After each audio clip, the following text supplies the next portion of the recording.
Everyone welcome. Without objection, the chair may declare a recess at any time. I'm going to recognize myself for the purpose of making an opening statement. Good morning and welcome to the Subcommittee on National Security, the Border, and Foreign Affairs, our first hearing of the 118th Congress, so a little bit of history here today. I want to thank all our members who are here today as we continue to conduct our oversight of the nation's southern border. Today we are examining the technology being used by the Department of Homeland Security to disrupt transnational criminal organizations and protect our border, focusing today on our ports of entry. I want to thank our witnesses for being here today to testify on behalf of the department. In 2022, U.S. Customs and Border Protection seized 656,000 pounds of illegal drugs, including 155,000 pounds of marijuana and 175,000 pounds of methamphetamine. CBP also seized 14,700 pounds of illicit fentanyl. The lethal dose of fentanyl is only 2 milligrams, or the amount that fits on the tip of a pencil. This means CBP seized enough of the drug to kill 3.3 billion people. Unfortunately, the Centers for Disease Control and Prevention reported in the 12-month period ending January 2022, so that's a year old, we're going to get bigger numbers sadly soon, more than 107,000 Americans died due to drug overdose, with at least 70% of those resulting from fentanyl trafficked across our southern border. Make no mistake, we have a crisis at our southern border and our communities with this many people dying, which is why we chose this topic for the first hearing this subcommittee is going to have. We're going to have an opportunity to examine the technology and resources that work to keep our nation safe at the border, points of entry, and between points of entry. We have both the Immigration and Customs Enforcement's Homeland Security Investigations and CBP's Office of Field Operations are both here to combat transnational criminal activity, and I'm pleased to see they're both represented here today. Emerging technologies such as illicit substance detection devices, facial recognition technology, or something as simple as canine units help protect the U.S. from threats coming into our country. In particular, I'd like to highlight the work of CBP's canine units. CBP's canine program works to detect explosives, controlled substances, large amounts of currency, which may be heading south, and even illegal agriculture products. The work of these canines and the use of other force multiplier technologies and resources allow our agents to perform their jobs in a safer and more efficient manner. When I visit the border and points of entry, I am consistently told by CBP officers that the canine units are one of the most valuable resources in their disposal. We're going to learn a little bit more about them today.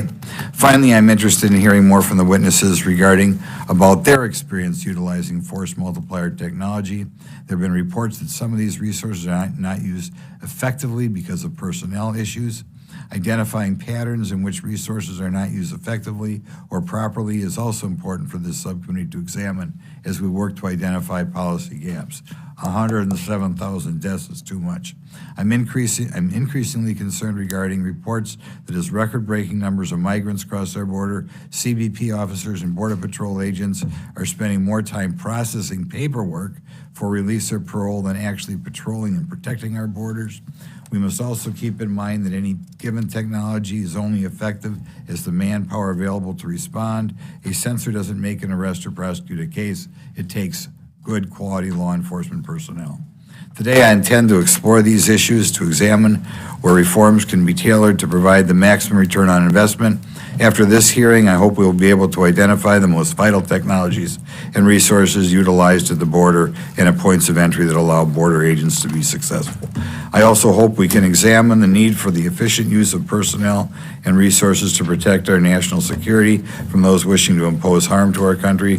Thank you again to each of our witnesses for participating today, and I look forward to your testimony. Now I'd like to recognize my ranking member, Garcia, for the purpose of making his opening statement. Thank you very much, Mr. Chairman. And I also look forward to working with you and the entire subcommittee on an incredibly important topic to our country. I also want to thank our witnesses for being here this morning. I think we can all agree that all of us here care about a safe and secure border. We all care about stopping human trafficking. We all care about the fentanyl crisis, prosecuting traffickers, and using every tool available to us to shut down cartels. I also hope that we care about the humanity of migrants who are crossing the border oftentimes out of desperation or out of suffering in their home countries. We look forward to having a Customs and Border Protection team here, of course, that are also going to be demonstrating, I believe, some canine animal security techniques, which we look forward to seeing. And I want to thank Commissioner Sabatino and Director Salisbury for being here today and for your service to our country. Thank you very much.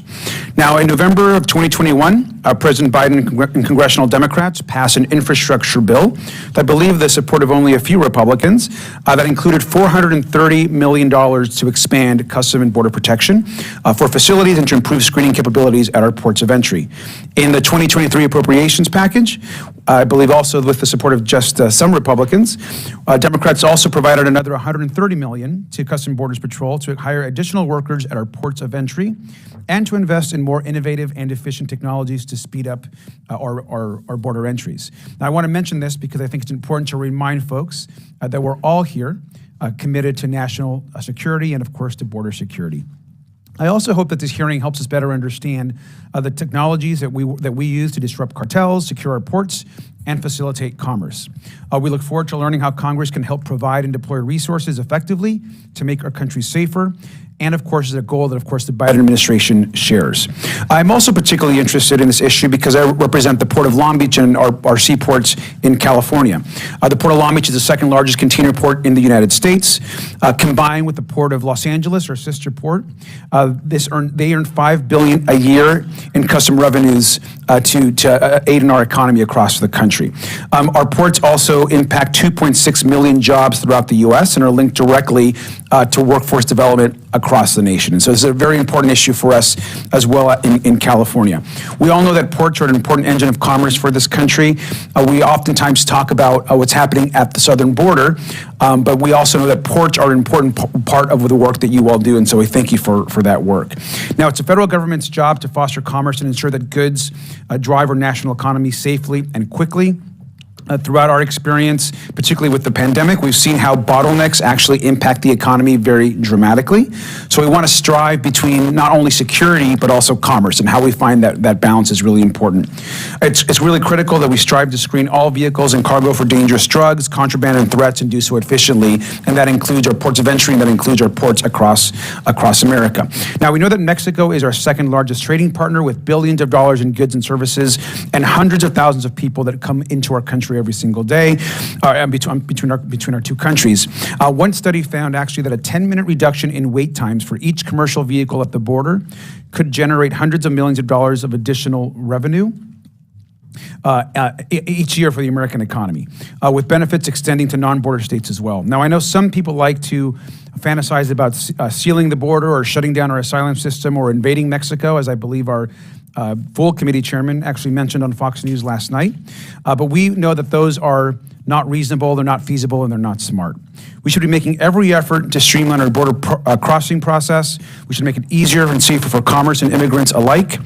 This goal means bolstering our ability to have actual lawful immigration and to address the root causes of migration in regions across the Western Hemisphere.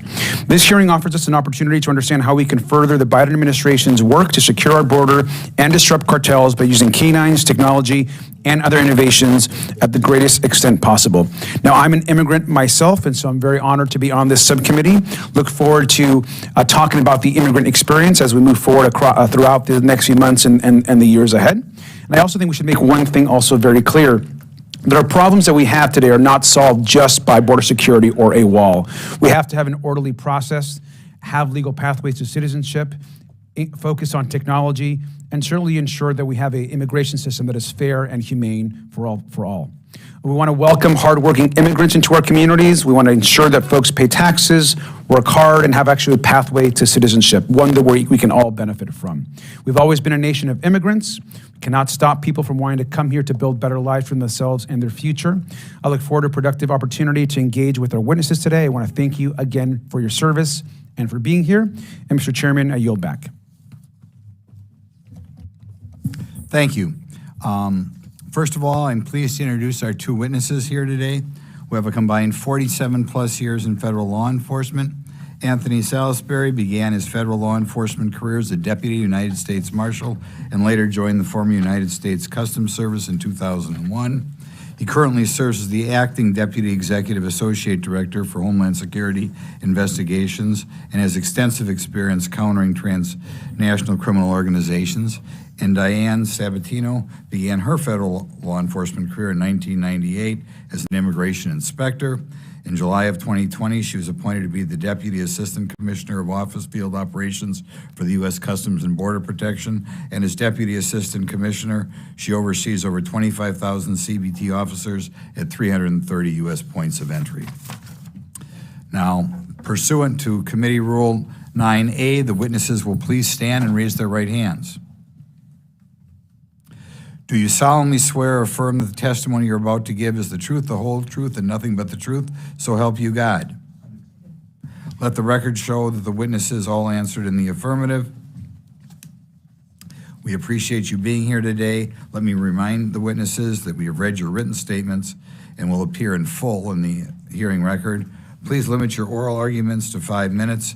As a reminder, please press the button on the microphone in front of you so it is on and members can hear you. When you begin to speak, the light in front of you will turn green. After 4 minutes, the light will turn yellow. When the red light comes on, your 5 minutes have expired. I recognize Mr. Salisbury to begin his opening statement. Chairman Grothman, Ranking Member Garcia, and distinguished members of the Subcommittee on National Security, the Border, Foreign Affairs, thank you for the opportunity to appear before you to discuss Homeland Security investigations efforts disrupting and dismantling transnational criminal organizations. My testimony today will focus on HSI's efforts to disrupt transnational crime at the border and beyond. I will also discuss HSI's focus to stop deadly drugs from making it to the streets of the United States and its efforts to deny TCOs the illicit proceeds and access to darknet vendors that fuel their operations. Criminal organizations in the 21st century do not limit themselves to a single crime. These organizations have evolved beyond just narcotics smuggling and are now involved in the associated crimes of weapons trafficking, human smuggling, money laundering, and others, all of which HSI investigates. These criminal organizations also use technology to disguise their illicit enterprises. To this end, HSI's investigative efforts must be technologically savvy and broad in scope to fully identify and dismantle these enterprises.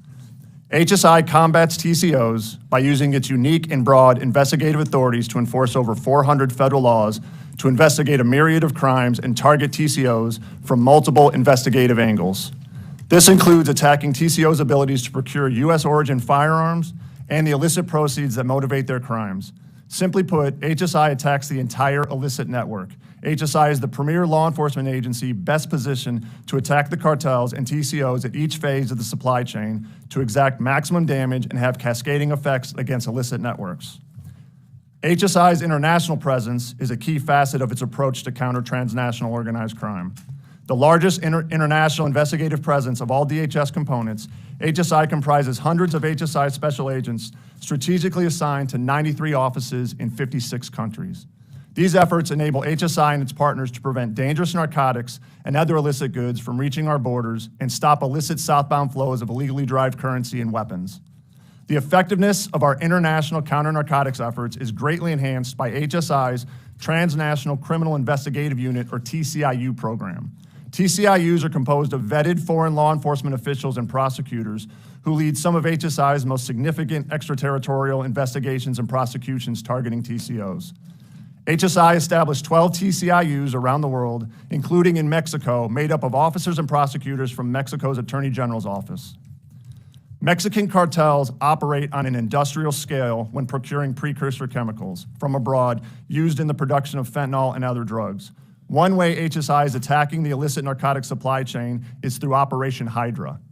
HSI's Operation Hydra, an intelligence-based counter-narcotics operation designed to identify the precursor supply chain of TCOs involved in the production of illicit drugs, is central to HSI's current counter-supply chain efforts. Operation Hydra's methodology blends traditional investigative and analytic techniques with interagency collaboration, industry partnership, and computer-based analytic tools to identify, disrupt, and dismantle TCO chemical supply. In the last 2 years, Operation Hydra is credited with seizing or disrupting the delivery of approximately 1 million kilograms of precursor and dual-use chemicals destined for use by narcotics production labs in Mexico. Moreover, since October, HSI seized over 1,200 pill presses and component parts used to make fentanyl and other drugs as part of HSI's counter-opioid strategy.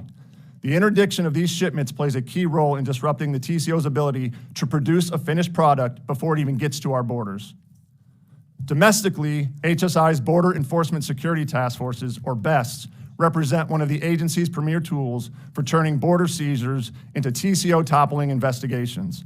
The primary mission of the BESTs is to combat existing and emerging TCOs by employing the full range of federal, state, local, tribal, and international law enforcement resources. There are currently 86 BESTs comprised of nearly 1,000 law enforcement officers and personnel representing more than 200 agencies and National Guard units. In addition to the BESTs, each of HSI's 253 offices located in all 50 states and multiple U.S. territories dedicates assets to combat TCOs. As CBP deploys new technology at the southwest border ports of entry, it will likely increase the number of CBP origin seizures. As a result, HSI will need additional staffing to support the investigations and prosecutions of port of entry seizures to conduct the complex investigations which dismantle TCO threats to the homeland. Thank you again for your opportunity to appear before you and for your continued support of HSI and our enduring efforts to dismantle transnational criminal organizations throughout the world. I look forward to your questions. Thank you. Ms. Sabatino? Chairman Grothman, Ranking Member Garcia, and distinguished members of the subcommittee, thank you for the opportunity to appear today to discuss CBP's efforts to combat the dynamic threat of transnational criminal organizations and prevent the entry of dangerous illicit drugs, including fentanyl, to our nation's ports of entry. I'm proud to represent the more than 30,000 dedicated frontline personnel of the Office of Field Operations who work tirelessly every day to protect our border, our homeland, and our communities. I appreciate this committee's focus on force multipliers and the opportunities to amplify the capabilities of the workforce at our ports of entry, our most valuable and prevalent resource in the Office of Field Operations. As you're aware, the reach and influence of transnational criminal organizations, or TCOs, continues to expand across our borders. And TCOs have sophisticated and well-funded networks and continually adjust their criminal operations to circumvent detection and interdiction by law enforcement. For example, TCOs continue to produce and smuggle drugs like synthetic opioids, including fentanyl, that can be concealed and transported in smaller quantities. And most illicit fentanyl is synthesized in Mexico, and like other illicit drugs, including cocaine and methamphetamine, large volumes are encountered and seized at our southwest border ports of entry. It is brought in by privately owned vehicles, concealed within commercial vehicles, and even on pedestrian travelers. And although much less frequently now, we also encounter fentanyl and other synthetic opioids in international mail and express consignment shipments. Nationwide, CBP seizures of fentanyl continue to increase, and specifically the Office of Field Operations seized nearly 12,000 pounds of fentanyl in fiscal year 22, an increase of 31% over fiscal year 21 and 200% over fiscal year 20. And so far this fiscal year, we're on track to surpass last year's total fentanyl seizures by the middle of spring. Each and every seizure is absolutely critical. Seizures remove dangerous drugs from illicit supply chains, deny TCOs the valuable profits, but also give us critical opportunities to conduct post-seizure analysis with the ultimate goal of identifying criminal organizations and illicit supply chains. And we partner with HSI in support of these investigations and prosecutions that they pursue. But we certainly don't wait for illegal drugs to arrive at our ports of entry. We use aggressive and multi-layered enforcement approaches that leverages advanced information, analytics, intelligence, sophisticated detection and scientific laboratory capabilities, and strong partnerships to combat transnational threats while also facilitating the high volume of lawful travel and trade. Our National Targeting Center and our local port analytical units use advanced information and law enforcement intelligence records to identify suspect high-risk shipments, cargo, and travelers before they reach our borders. And our highly skilled frontline personnel use their law enforcement expertise, experience, and all of the available information and technology to prevent the entry of dangerous drugs and people. All CBP operational environments have sophisticated detection technology, including non-intrusive inspection systems, commonly called NII, that reliably and quickly detect the presence of suspect illegal narcotics. And canine operations also provide invaluable detection capabilities, and our training program maintains the largest and most diverse law enforcement canine training program in the country. And CBP was the first law enforcement agency back in 2017 to develop a discipline to detect fentanyl with canine units. And today, all Office of Field Operations concealed human and narcotic detection canine teams have completed training to include the odor of fentanyl and fentanyl analogs, and we're currently scoping missions to support other countries with developing this capability. Beyond detection and interdiction, CBP officers use various field testing devices and work with on-site and remote scientists to also rapidly screen and identify suspected controlled substances. And our partnerships are absolutely critical. We work closely with our law enforcement partners, certainly starting with Homeland Security investigations, to share information and collaborate in joint enforcement operations to identify, target, and disrupt illicit drug activity. It's this collaborative approach that leads to investigations, prosecutions, and ultimately the dismantling of TCO networks and operations. We're going to continue to prioritize and dedicate resources to counter TCOs and disrupt the flow of illicit drugs that cross our borders. So thank you for the opportunity to testify today, and I look forward to your questions. And Chairman, at this time, I have the privilege of introducing Mr. Thomas Salvati. He's a CBP canine instructor and one of our incredibly valuable canine teams, CBP Officer Stephanie Salas and her partner, Villy. And the team, again, one of our most valuable resources in the field in the interdiction of narcotics deployed to ports of entry across the country. And like all OFO canine teams, Officer Salas and Villy are trained in concealed human and narcotics detection, including fentanyl, and will be providing a brief demonstration of her skills. Good afternoon, everybody. My name is Thank you. Thomas Salvati. I'm the field canine trainer for JFK, Port of Entry. We're just going to give you guys a small demonstration of what our canines do on a regular basis. So a lot of times our dogs are cross-designated, so they'll be in all different environments, but we're very successful in the male facility. So we're just in a minute, a male operation for the day. So what we have here is a lineup. This particular box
I'd just like to ask you one question, because just so the committee knows, and I want you to comment on it. One of the times when I was down on the border, and one of the reasons I wanted you to bring the dogs in here, is we saw a dog sniff out fentanyl that was in a gas tank. And I thought it was incredibly impressive, given, if you have a gas tank that's, it smells like gas, it's such a strong thing, you wouldn't be able to think you could detect anything. But I wonder if you could just comment a little on the capability of a dog sniffing out something, even when you put it in something like a gas tank full of gasoline, where you'd figure there's no way in the world anybody would be able to detect it if you hit it there. Could you kind of comment on how people try to...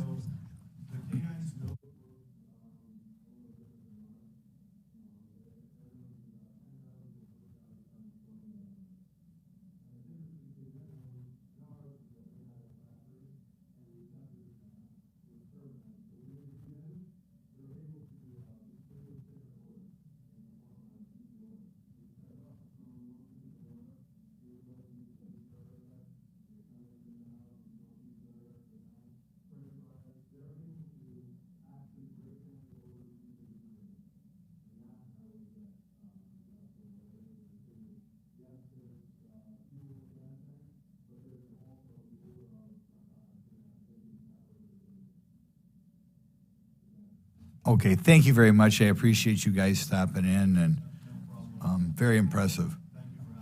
Caution the rest of the members of the panel, it's not always this fun. Okay. Thank you. Yeah. Okay. And I'll now recognize myself for 5 minutes of questions. First of all, for Mr. Salisbury, we know that tens of thousands of Americans are dying every year from fentanyl, the vast majority of which is coming from the cartels across the southern border. Can you describe how transnational criminal organizations have adapted in recent years to exploit vulnerabilities in our border strategy, and what HSI is doing through its investigations and prosecutions to stay a step ahead and make some traction in actually disrupting their activities? Thank you for the question.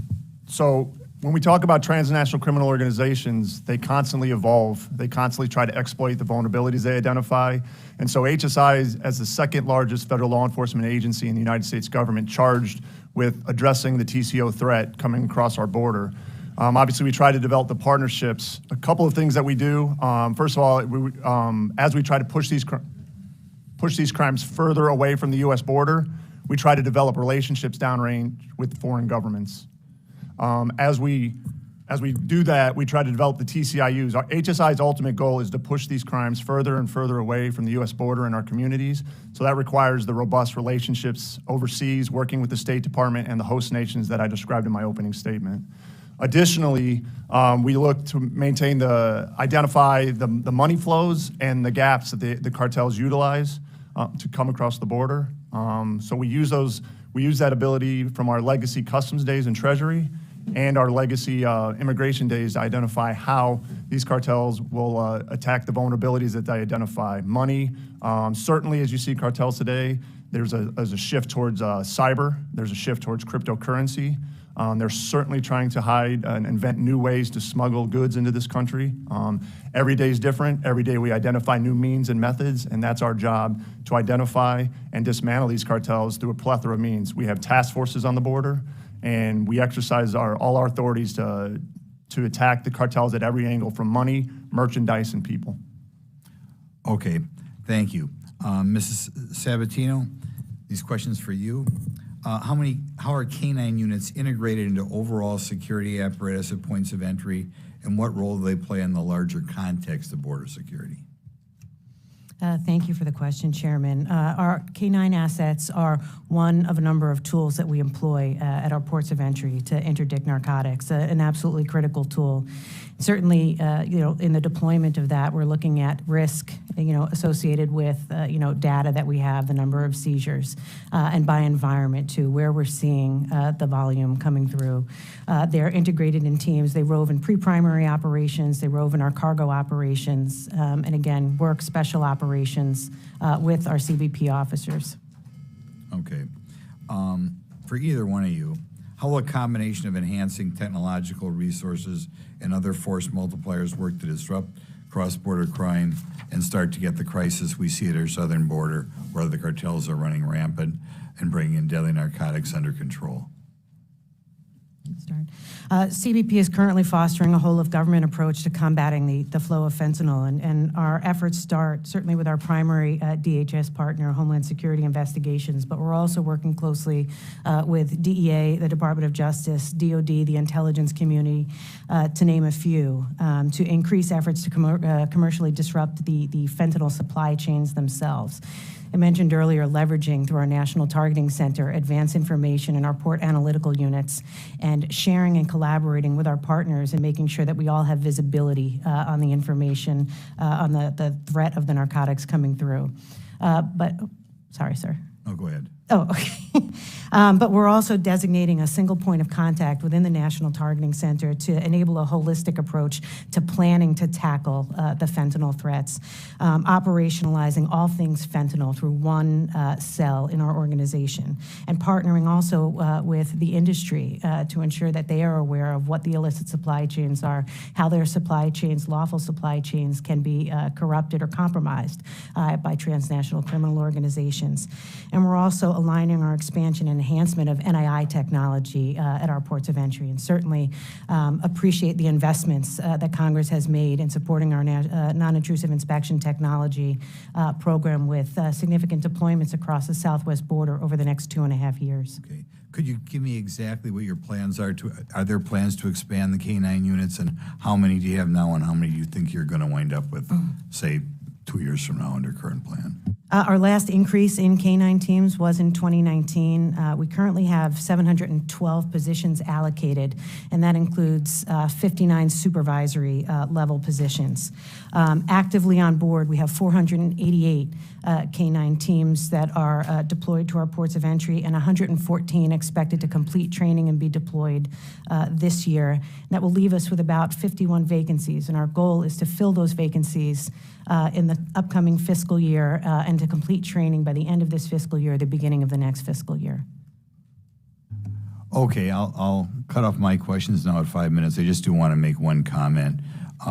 It was stated that we have to find a way for people to get here legally or become citizens legally. Last year, we had over 1 million people sworn in as new citizens. That was the most we've had since 2006. So it's not like nobody can figure out how to get here legally. There are 1 million people here coming here legally. Okay, now I recognize my ranking member, Mr. Garcia, for his 5 minutes. Thank you, Mr. Chairman, and I want to again thank our witnesses for your service and for your testimony. And I just want to begin by just establishing some facts. I know we're going to have a lot of great questions here from the committee. Director Salisbury and Commissioner Sabatino, thank you both. I know you are both professional career national security career servants, public servants, and I just want to thank you for that service. I know it's also been mentioned by someone in this committee, so I want to clear it up. Have either of you ever received an order to stand down directly from the White House or stop enforcing the laws that you are tasked to enforce? No. No, not for HSI, sir. Thank you very much to both of you. I know I say that because, of course, we've heard this claim over and over again that somehow the border is open, that we're not enforcing our laws, or that we're directing our career law enforcement officials to not follow our laws at the border. I want to return to a point that was raised in the opening remarks. I know millions of American jobs, workers, and families, as we know, rely on the commerce that flows in and out of our borders every single day and at our ports of entries, especially at our southern ports of entries. In 2021, American goods and services traded with Mexico totaled more than $725 billion, making Mexico our second largest trading partner. And in that same year, American exports of goods and services to Mexico supported an estimated 1.1 million jobs in our country. So we obviously need to be smart about how we manage our ports of entry, how we achieve security, and we also have to ensure that our inspections are done quickly and efficiently. Now, given the jobs and, of course, the commerce that's at stake with Mexico and our other partners, efficient ports of entry should, of course, be a bipartisan issue. Playing politics at the border had devastating effects on the American people and our economy, and we've seen that recently. We probably just remember just recently when Governor Greg Abbott from Texas ordered state troopers to conduct unnecessary examinations of commercial vehicles coming from Mexico. That obviously was a political stunt. That action alone cost us $9 billion in GDP here in the U.S. And those are the type of stunts at the border that do not work and certainly are causing harm to our relationship, not just with Mexico, but also with all of our trading partners. I want to thank you both for your work, and particularly want to focus especially on how important it is to process our ports of entry efficiently and to ensure that they're secure. I want to start with Commissioner Sabatino. Can you just briefly explain how processing effective screening at our ports of entry not only makes us safer, but promotes commerce in our American economy? Thank you for the question, Ranking Member. Certainly, and we strive to utilize technology and innovation to streamline our operations at ports of entry, and have undertaken significant efforts to automate as many processes as possible. It's really important for us to give our CBP officers, our agriculture specialists, all our frontline personnel, the tools that they need to effectively do their job. In order to do that, we need to remove administrative burdens from them. And by doing that, we go paperless, we go automated, we go touchless in our environment. So technologies such as non-intrusive technology, force multipliers like canines, but also using facial biometric comparison technology in our passenger environments. The implementation, and that goes across air, land, and sea. In our land border environment, the modernization of truck manifest, again, receiving advanced data in advance of the arrival of cargo shipments that, we see in the air and maritime environment that was much more automated previously with the deployment of the truck manifest deployment. And Commissioner, also on that point, can you also talk about seaports of entry? Because I think oftentimes we spend a lot of time talking about the southern border, which is obviously very important, but our seaports are an incredible part of our national economy. And could you also mention our seaports of entry and what's happening there? The most significant percentage of volume in terms of value of imports comes through our maritime ports of entry. So certainly, again, and it cuts across all of our environments in automating, going paperless, leveraging opportunities for submission of paperwork. The Vessel Entrance and Clearance Program is one of them, where we are deploying a resource in the automated commercial environment to allow carriers to submit electronically data that we used to require paper packages for, saving 1 million hours for CBP. And countless hours for the trade, as well as gas, resources and expenditures. So we look at efficiencies in terms of removing administrative burdens, again, giving our officers and frontline personnel the opportunity to do what they do best. Thank you, Commissioner. I think to your point, I think it's important to note that there's so much commerce, in fact, a larger impact to our economy and what's happening through our seaports as ports of entry, which we rarely focus on, which is an incredibly important piece of our national economy. So I want to thank you for the technology you're putting in place. I hope that this committee and the full committee can also focus on the bigger picture of what's happening at our ports of entry, and including seaports as part of that conversation is really critical. So thank you, and Mr. Chairman, I yield back. Thank you. We'll next call on Congressman Gosar from Arizona. Thank you, Mr. Chairman. Just last week, 4 Americans crossed the border in northern Mexico for a medical procedure. All 4 of them were shot at and kidnapped. 2 of them died. The White House made sure to let us know that, quote, these sorts of attacks are unacceptable, end quote. Well, that's just great. But if these attacks are really unacceptable, we should have a protocol in place to avoid them. We can't stop American citizens from making decisions to cross the border into Mexico. But what we can do is to keep the violence down in Mexico out of the United States. We have a name for that kind of protocol. It's called border security. As long as we don't have a real southern border with a real wall and enough agents and the right technology necessary to properly police it, we might as well call what just happened down in northern Mexico a domestic terror incident.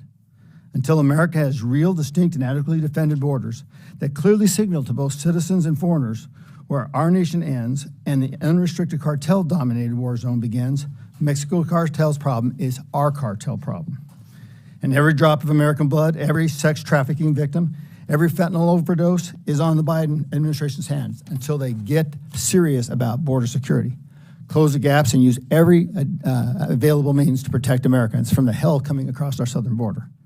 I think it's worth getting to the bottom of how exactly the Biden administration has gotten soft on the border, and how their policies have emboldened the cartel-style-like executions occurring across this country. Yes, Americans deserve to know why the border crisis isn't just at the border anymore. It's coming to your town, even Mayberry, as the storied Mayberry. I would like to submit for the record a January 19th, 2023 article from Fox News entitled "Brutal Killing of a California Family." Quote, "A clear message from the cartel sheriff warrants they were targeted." Without objection, so ordered. Now, for both witnesses, do the illegal aliens you encounter have connections to the cartels? So from HSI's perspective, we identify all types of cartel activity. As you stated, the cartels reach as far and wide into the United States. So as we're on Nobody crosses without the cartels, right? So what we do know is that the cartels will hold the pathways into the country for sure. So there's a connection, ma'am. I think to say that we absolutely have seen the exploitation of migrants coming up into the U.S. through the southern border, vulnerable to the transnational criminal organizations. Not to say, I think, distinct from in between the ports of entry. At the ports of entry, I can't say definitively that the TCOs are involved in every single arrival to our ports of entry because there are more commercial means to get there. Gotcha. So 6 million illegal aliens have entered the U.S. during the Biden administration. Compare that to 647,000 illegal aliens encounters in President Trump's last fiscal year in office. How has this surge of illegal aliens affected your jobs? To be kind of concise, please. Certainly at ports of entry, we have looked for ways to streamline and be as efficient as possible because at ports, again, the admissibility processing of individuals is just one part of the operation. So it's more of a secretarial duty than there's actual enforcement, right? With respect to, I'm sorry? Processing. You're here to facilitate processing. No, I'm talking about like the legitimate travel and trade of individuals is also a significant responsibility of ours. But the processing of individuals includes interviews by our CBP officers at the front line to identify and further identify threats to the U.S. So from HSI's perspective, the more goods, the more people coming across, our criminal investigations are on a razor's edge. So we have to identify the needle in that proverbial haystack to try to find razor-focused criminal investigations. So as more people come across the border, same as more goods, it gives the cartels more ability to hide. It gives these illicit networks more ability to hide. So we do need to increase our efforts to basically sort through the extra volume of both personnel and or if a merchandise flow increases as well. So yes, it would increase what HSI needs to look at in order to find the razor-focused criminal investigations and criminal activity.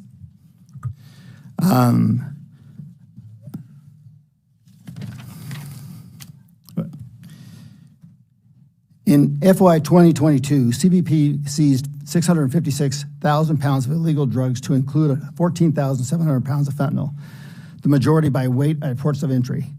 Now they're actually adding atrazine, making it a drug that cannot be used with Narcan to reverse it. Are you seeing that adaptivity from the cartels in regards to increasing the illegal transport? I would have to get back to you, sir, on that specific narcotic. I don't have information on that right now. It's a horse sedative that doesn't allow Narcan to actually work when somebody overdoses. Understood. We'll take that for follow-up. We certainly heard some intelligence and some source information. To answer the question more broadly, the cartels will adjust, adapt. As I said in my opening, HSI has very successful operations attacking the precursors. As we attack the precursors, we see the cartels shift to try to get different analogs that'll get them what they need to make their final product. So it's a constant shifting game of cat and mouse. So they will shift the analogs and the precursors needed as HSI attacks those routes and other precursors. Thank you. Mr. Goldman from New York. Thank you, Mr. Chairman. I'm very happy to hear that my colleague from Arizona is concerned about domestic terrorism. Unfortunately, his colleagues in the majority on the Homeland Security Committee last week rejected an amendment by the Democrats to add domestic terrorism to the oversight plan. So hopefully Mr. Gosar can speak to his colleagues about that. The fentanyl crisis is real and it's been growing for a long time. It has affected just about every community around the country. But it is disingenuous and counterproductive for the majority to try to mislead the public by making this a partisan issue. As they did last week when they brought a witness in front of the Homeland Security Committee to bash President Biden's response at the border because her sons had tragically died from fentanyl.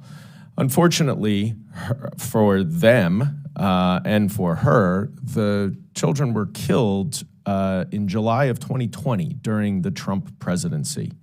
So I hope that we can start to move past the partisanship and address this real problem that we have. And I lean on my 10 years of experience as a federal prosecutor, where I worked very closely with all sorts of law enforcement, including both of your agencies, and I thank you very much for all of your work. It is clear that the Mexican cartels and other transnational criminal organizations have expanded their power and criminal activity in recent years and have certainly preyed on the opioid crisis. Director Salisbury, can you talk a little bit about how the Mexican cartels have evolved over the last 10 years or so? Yes, I can. So as you see, the cartels will look at anything and any mechanism they can to make money, mostly off of narcotics.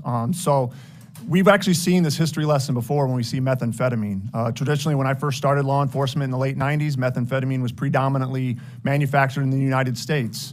We saw the Mexican cartels basically take over the stronghold of it, bring in precursors from China, India, and they basically took over the manufacturing process and pumped it into the United States at such massive amounts that it basically stopped the domestic supply of methamphetamine. So the cartels now have this cheap option with fentanyl, very profitable, same thing. They're basically reinventing what they did in the past. They're getting in the precursors, they're bringing in the ability to manufacture this and use their routes into the United States to pump this across the border. So the cartels are always looking for new lanes, avenues to exploit, and they see dollar signs with fentanyl. It's cheap to make. The precursors are currently available from China, and as they pump it in, they're going to be licking their lips on how much money they're going to make. It is important to note, as we talk to our foreign partners, right now, it's predominantly a U.S. issue. A lot of our other partners in Europe haven't quite seen the issue, so we do have a chance here to kind of stop the spread of fentanyl from around the world as we deal with the epidemic on our own soil. Now, you mentioned in your opening statement, I believe, that guns travel south over the border from the United States to Mexico, to the cartels, while the fentanyl travels north. Are we essentially exporting our guns from the United States to Mexico in return for them sending fentanyl?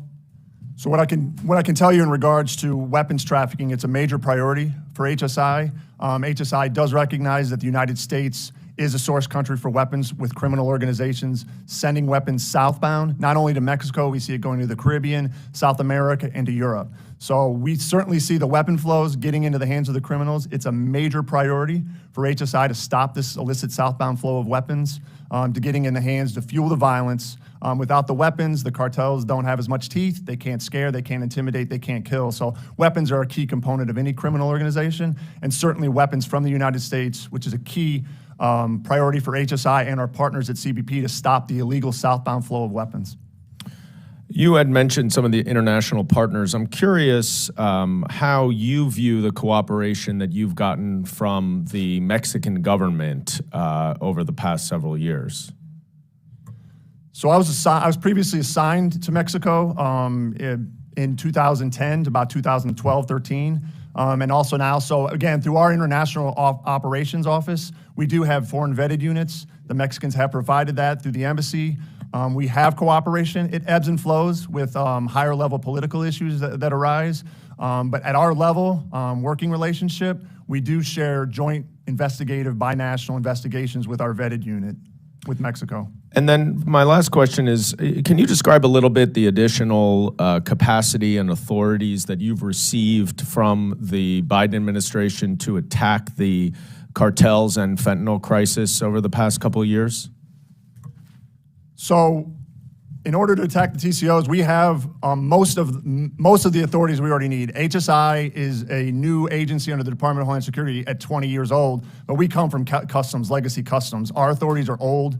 going back to the creation of the United States of America. So we have authorities. The biggest authority that we're still looking for, and that's ongoing discussions, is right now, of all the cross-border crimes we investigate, Title 21 is gifted to us in a limited agreement through DOJ. So Title 21 is the cross-border narcotics, is the narcotics charges for the United States. So right now, we don't have that standalone authority. There are ongoing conversations both at senior department and within the Congress on getting us Title 21 authority. Outside of that, personnel is always the issue. There's a lot of cross-border crimes. We can get spread thin, but the men and women of HSI are out there every day working with our partners to pursue these cross-border crimes. Thank you very much. I yield back, Mr. Chairman. Mr. Higgins from Louisiana. Thank you, Mr. Chairman. I thank our witnesses for being here today. Commissioner Sabatino, could you step through for the record your chain of command above, ma'am, beginning with President Biden and Secretary Mayorkas and coming down through your chain of command? Can you identify the chain of command above you? Yes, certainly beginning with the President, down to Secretary Mayorkas, to our acting Commissioner Troy Miller, to my direct leadership, which is Executive Assistant Commissioner Pete Flores.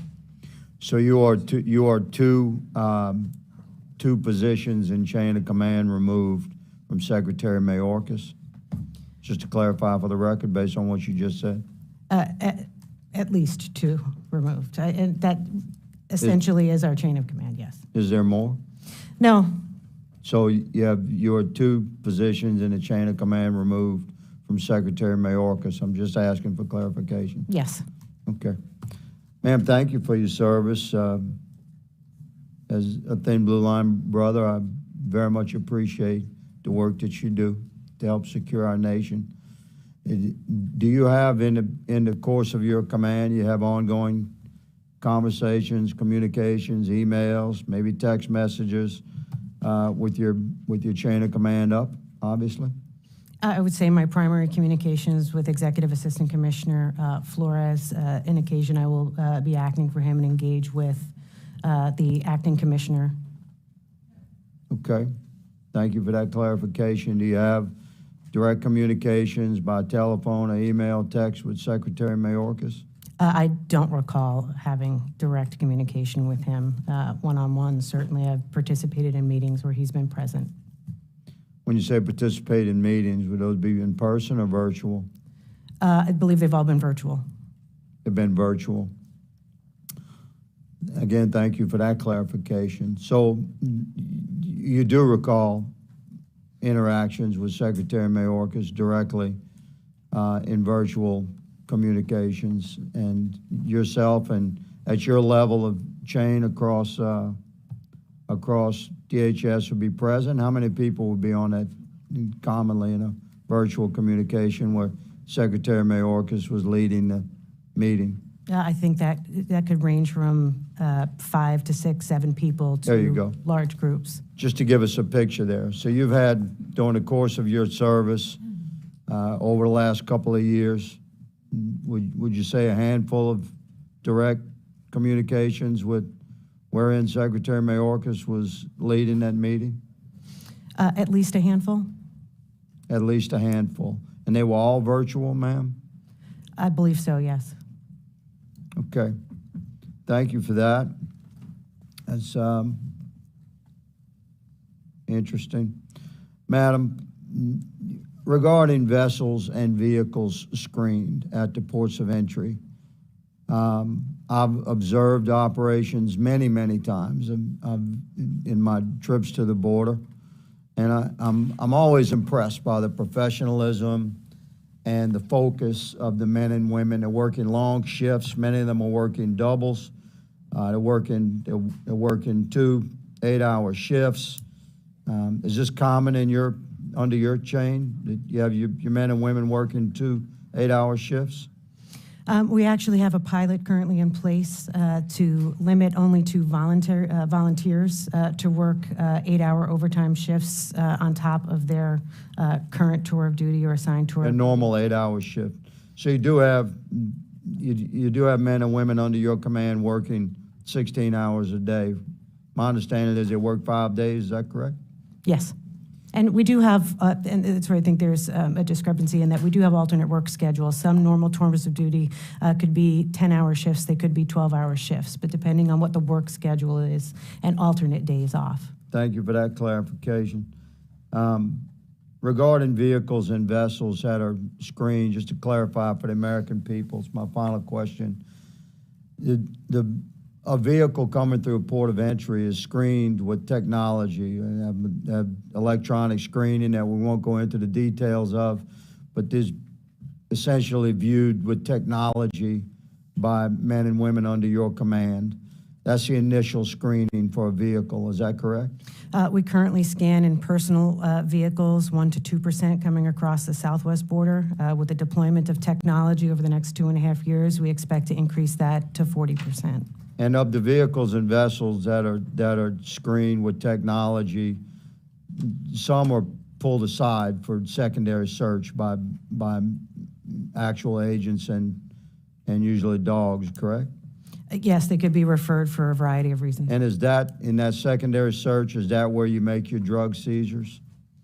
It could be something that's identified right on primary, depending on the concealment, but it also could be secondary NII screening that could identify anomalies in a search done in our secondary areas. And you had stated that the percentage of secondary screening was what? Let me let you state that. So for passenger vehicles, it's currently 1% to 2%. 1% to 2%. And for commercial vehicles, it's 15% to 17%, with an increase to about 70% with the deployment of new technology. Thank you, Mr. Chairman. My time has expired. I yield. I thank the chairman for recognizing me. There's a lot that is currently being unfolded with the Biden administration with respect to certain border policies. And Ms. Sabatino and Mr. Salisbury, I understand you both are not in the policy making aspect of it. So I won't harp on that element of things, but Ms. Sabatino, you had raised a little bit earlier today about some of the technologies that are currently being deployed at the border, and included the deployment of facial recognition technology. I will be candid, this is something that has been of extraordinary concern to us here in the committee. What we're seeing in prior hearings, and we've held quite a few hearings on this, is the internal and baked-in biases within facial recognition algorithms in certain technologies. But let me take a step back. Ms. Sabatino, are you aware of the Trump administration's previous policy of metering?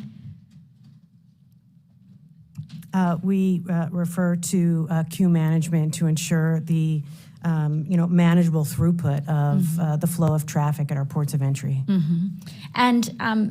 And under the Trump administration, or just in general, that goal was to really essentially cap and limit the number of asylees seeking protection under, and citing these capacity restraints. But rather than eliminating the practice that clearly violates international and domestic law, people are free to seek asylum at our border.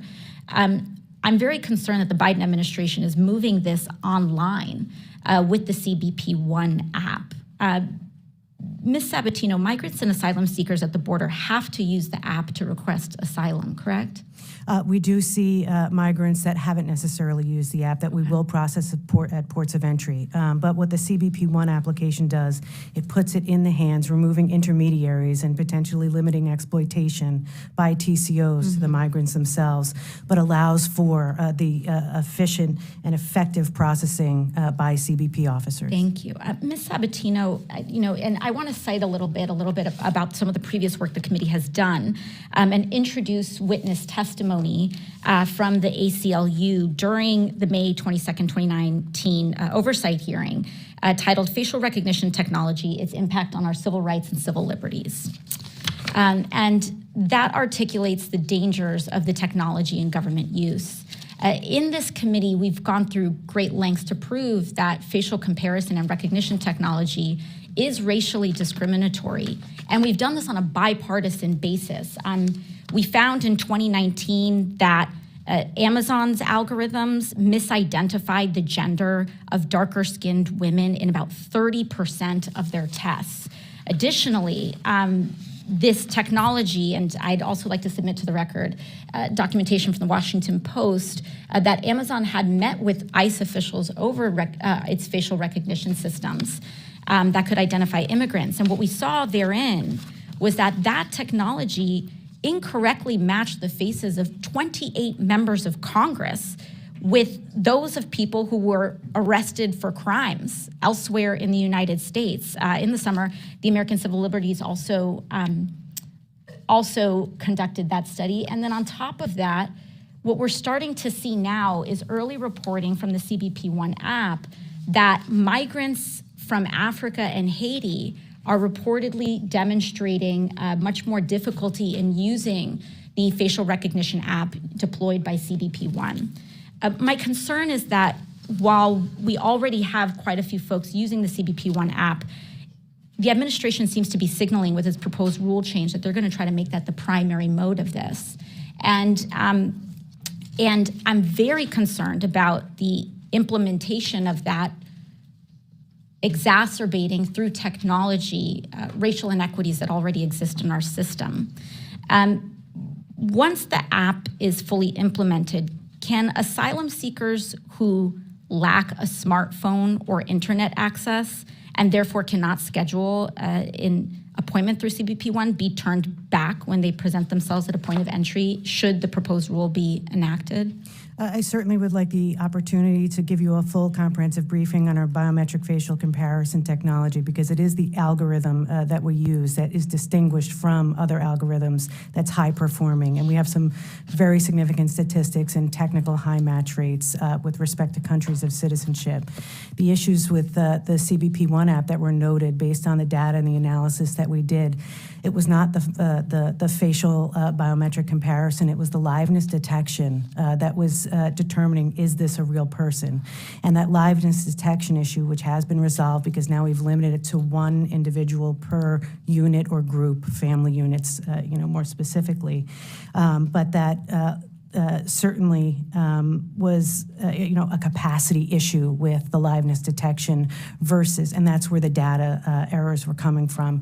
We saw a significant decrease in those data errors once we made it possible for just the primary in a group to do the liveness detection. It certainly cut down on the bandwidth for the liveness app. But in terms of the biometric facial comparison, I think if we look at, because we don't track ethnicity, we look at technical match rates based on countries of citizenship, and certainly for an example, a couple of different regions, Middle Eastern countries, 99.6% match rates, African countries, 99.5% match rates, North American countries, 98.9% technical match rates, and there's others. But I think looking at the holistic program that we use and certainly offer a more fulsome briefing specifically on the business use cases we have, and I think, making the distinction, we use the biometric facial comparison at a time and a place when an individual is normally expected to present themselves for identity verification, and we do not conduct surveillance with the facial biometric technology. And do you know if, thank you. Congressman Biggs from Arizona. Thanks, Mr. Chairman. Ms. Sabatino, when you talked about the number of K-9 units that you have, were those the K-9 units that are in OFO or the entire CBP? These are specific to the Office of Field Operations. How many K-9 units are in CBP, if you know? I don't have that number, sir. I can get back to you on that. You guys use dogs very effectively. I mean, I've seen lots of demonstrations been done. San Isidro is where we saw I was with the chair and we saw the gas. That was fascinating. But they don't have anywhere near the same number of K-9 units in CBP to deal with between ports of entry, do they? I would have to defer to my colleagues on the Border Patrol, sir. You know it's true. Okay, see, density readers. You guys have those at the ports of entries, right? We do employ a number of small handheld technology. I've seen them at Mariposa, as well as at San Isidro, and as well as in other ports of entry as well. In other words, you have great equipment at the ports of entry that are essentially a force multiplier, right? We have, yes, absolutely, we have a number of tools. We don't have those same tools between the ports of entry because we don't see the same type of border crosser between the ports of entry, right? You know, sir, I can speak to what happens at the ports of entry. Okay, very good. Technology there. Very good. Do any of your officers ever provide parole to those who illegally enter the country through ports of entry?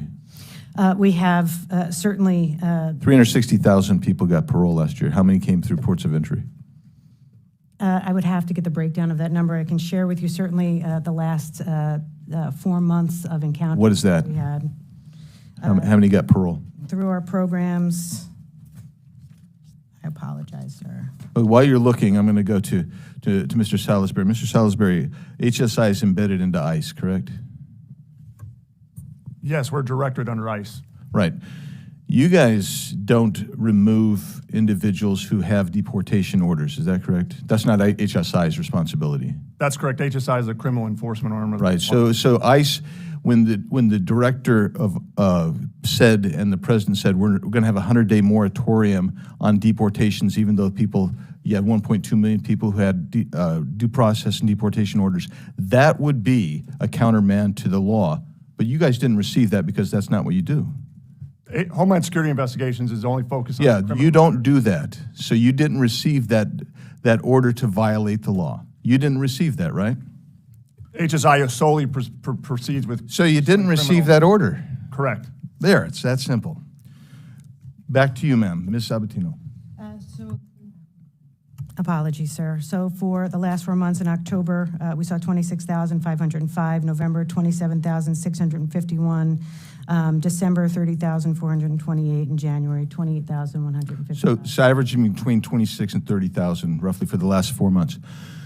360,000 last year. CBP1's going to provide to 4 nations ostensibly up to 360,000 additional parolees through ports of entry. Secretary Mayorkas, who is in both of your direct chain of command, has testified before Congress that paroles to be granted on a single individual case-by-case basis. I've read the law. That's what it says. Granting 30,000 a month, is that a single case-by-case basis? I think we do evaluate, and our CBP officers interview all of these individuals that come across, and there are certainly instances where they can be detained. So prior to the Biden administration, there had never been more than 24 or so parole grants in a year. I would have to go back and. No, that I'm that telling you, number, that's but I think- the facts. That's the testimony we've had previously, multiple hearings. I think depending on the circumstances, there could certainly be more examples where parole has been utilized. More than 24 in a year? Yes. Okay, I'd love to see that because our testimony that we've received repeatedly is that it's been about 24 have been kind of the high, normally about 12 to 15, very individualized basis. This administration, however, is now going up to 300,000, which sounds like a generic, that sounds pretty generic to me. That doesn't sound like an individual case-by-case basis. So when we look at force multipliers, if you really want to get to the force multiplier, and this doesn't go to you, Mr. Salisbury, or maybe even you, Ms. Sabatino, because you said you didn't receive these, but I think the parole issue is a problem. How about enforcing the law? You enforce the law, that's your best force multiplier. That would include things like removals of 1.2, now up to about 1.5 million people who've had due process and removal orders. With that, I yield back. Thank you, Mr. Frost of Florida. Thank you, Mr. Chairman. I just want to start with a reality check for my colleagues, for people watching back at home, that the individuals most responsible for smuggling fentanyl across our borders are not migrants. In fact, in prior years, American citizens have accounted for more than 86%. The statistics has been thrown around a lot. It looks like it's not sticking for everybody. 86% of fentanyl tracking convictions at the border have been U.S. citizens, not foreign nationals, not undocumented immigrants, and not asylum seekers, Americans. And Dr. Salisbury, have you seen any evidence that the expansion of legal pathways for immigration would bring more fentanyl into this country? Current legal pathways or pending? Current legal pathways. So no, HSI looks to identify any and all pathways that get exploited. So no, we have not. So the answer is no. Correct. Okay, thank you, thank you. And instead of shutting down our asylum system, like some folks on this panel have, suggested, and people are suggesting, we have to strengthen the way that we process most vulnerable populations seeking help, which is a right, at our border. In 2020, CBP rolled out the CBP One phone app in an attempt to streamline border processing. And I'm just going to kind of continue on the line that Ms. Ocasio-Cortez was talking about. The CBP One app has been plagued with racial bias concerns and other issues that have hindered legitimate applications, migrants, and asylum seekers. The app also requires migrants to have a smartphone, to have strong cell service, to have a Wi-Fi signal, and it's been called by some people the asylum ticket master because of the high rates of failure and difficulty for folks to obtain an appointment. This is something that really concerns me, especially as a former ACLU staffer, thinking about people's civil rights, civil liberties, and the ability for people to seek asylum at the border no matter what the color of their skin is. And like it was stated before, we are still receiving information, anecdotes, stories, photos from NGOs at the border that are saying the darker your skin color is, the more difficult it is for you to use this app and be processed in a timely manner. Commissioner Sabatino, what is CBP doing to make the app more equitable and accessible? I know you said that it's been handled and that's being worked on, but we're still receiving these anecdotes. We're still receiving these stories from NGOs. What are y'all doing to remedy this? No, certainly looking and evaluating all of the data that we have available to us. And again, what we saw with respect to the data errors wasn't related to the biometric facial matching. It was liveness detection, and it was a capacity issue. And over the last several weeks, we've made that enhancement, limiting the number of people required in a group to do that liveness detection, which has significantly cut down on those data errors. With respect to the populations that we're seeing for the Title 42 exceptions, we can say that the predominant population has been Venezuelans, followed by Haitians. We've also seen a significant increase since the enhancements to the app of family units or groups traveling to the border.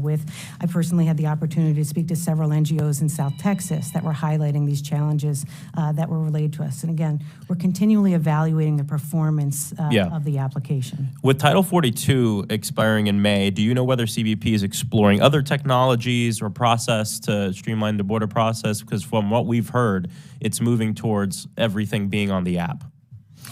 And the goal for us with leveraging the application, again, this is to limit the data entry and the administrative burdens on CBP officers and make it a more streamlined process to ensure that they have the time to do what they need to do. Exactly, and I think it being a streamlined process is important for everyone. But what we're seeing, again, from NGOs, the photos, the stories we're getting, is that it's not streamlined for people who have darker skin. Commissioner Sabatino, how is CBP addressing the technological bias against people with darker skin tones with the CBP One app? I think certainly working with our partners south of the border, directly with the NGOs, as well as our partners in the government of Mexico on ways to support and streamline and enhance bandwidth.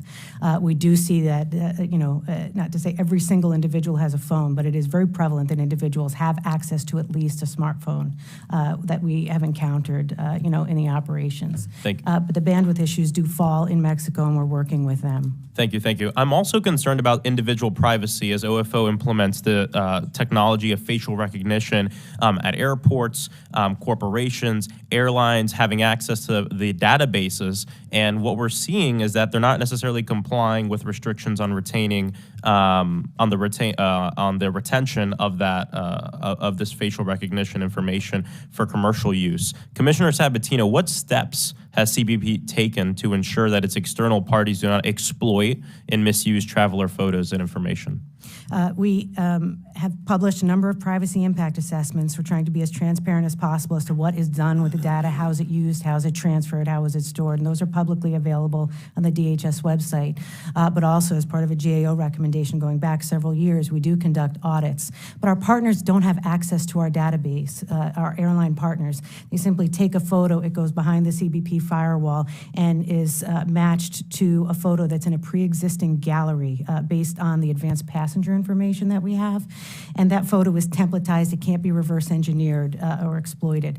But we do audits of our partners to ensure that they aren't retaining that photo, but there's no biographic information also attached to those photos.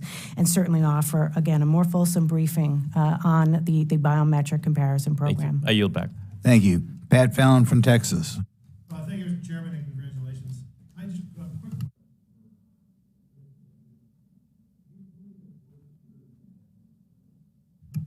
Yes. Yes. And I fully.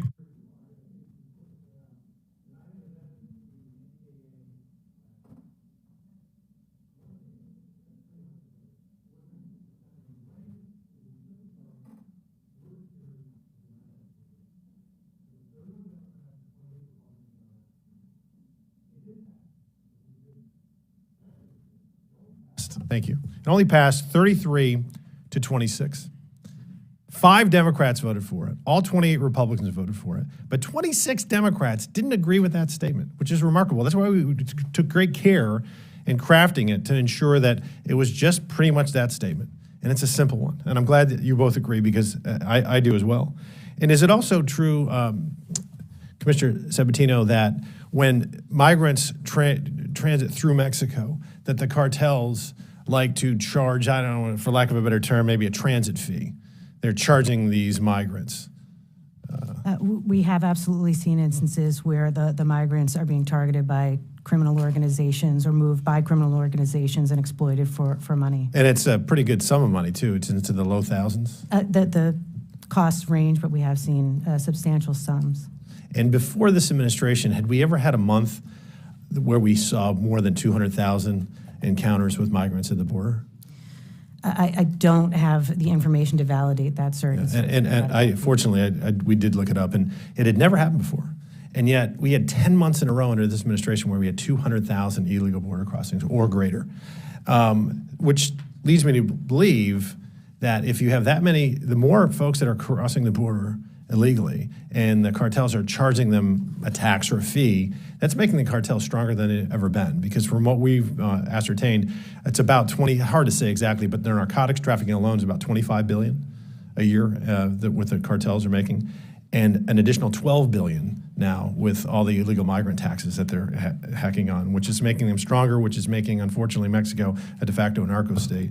And so I firmly believe that an open border is an immoral border for the folks that live north of it and the folks that live south of it. So in fiscal year 2022 alone, we had 98 individuals on the terrorist screening database that were apprehended at the southern border. Already in fiscal year 23, we've seen 53 folks that were on the same watch list that have been apprehended. In May of 2022, an Iraqi native was arrested in connection with an alleged plot to assassinate former President George W. Bush. The man was linked to both Rahid Daesh, and he was said to regularly be conducting surveillance on President Bush's home and offices and plan to smuggle terrorists in the United States through the southern border. This is what happens when you have a very porous border. This is one of several examples that highlight the consequence of vulnerabilities that we have at our southern border. In March of 22, the commander of U.S. Northcom stated that before the U.S. Senate that, quote, most of the GRU members in the world are in Mexico at the moment. Those are Russian intelligence personnel, and they keep a close eye on their opportunities for influence in the United States. In FY22, CBP encountered 36,271 illegal aliens from Russia, which is startling. Since the beginning of the new fiscal year, there have been 21,234 Russian illegals encountered by CBP. At the southwest border specifically, there were over 21,000 encounters with Russian nationals last year, and about the same amount through January already. So as you know, most illegals don't carry any documents and records, so it's hard to ascertain who they are. In most cases, officers must rely on whatever the alien tells them to include what country they're from.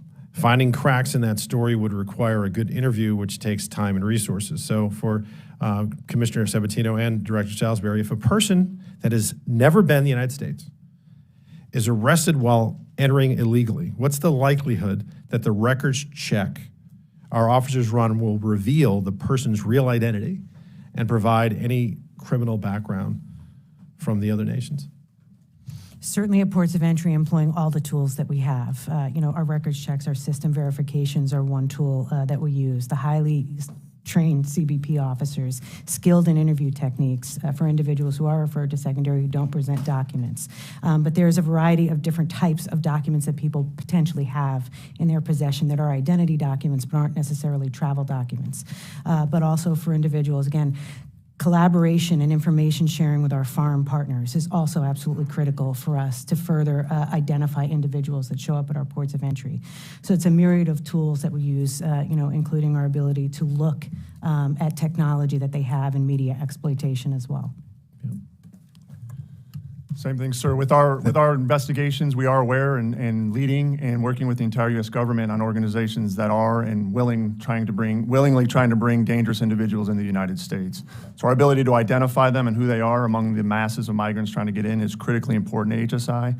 We do employ technology and relationships in foreign governments, as well as utilizing biometrics and relationships with the intelligence community to basically try to identify these organizations and stop them from bringing anybody for nefarious purposes in the United States. Okay. Thank you, Mr. Chair. I yield back. Thank you. Ms. Crockett from Texas.